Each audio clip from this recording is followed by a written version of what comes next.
আসতে খুবই কষ্ট হয়েছে। প্রায় 26 ঘন্টার জার্নি শেষে আমরা এসে পৌঁছেছি রাত্রে 10:30টার দিকে। সবগুলো কামরায় এসি করা আছে। এটা হচ্ছে ভিতরের দৃশ্য।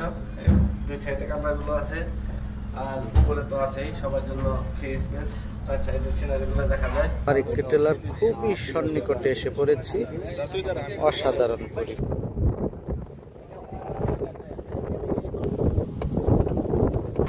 পৃথিবীটা অনেক মজা হয়েছে। আপনারা আসতে পারেন, যদি না আসেন আপনারা মিস করবেন।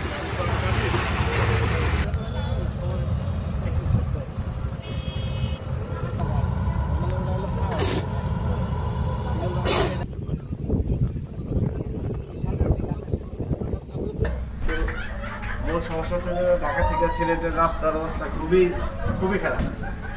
রাস্তার কাজ চলতেছে, এই জন্য মানে পুরো একটা রাস্তায় দেন।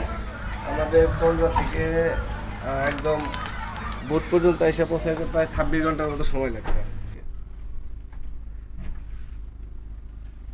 একটা আয়না আছে একদম দূর থেকে, বেলকুনি থেকে হাওয়া দেখতেছি, যাচ্ছি।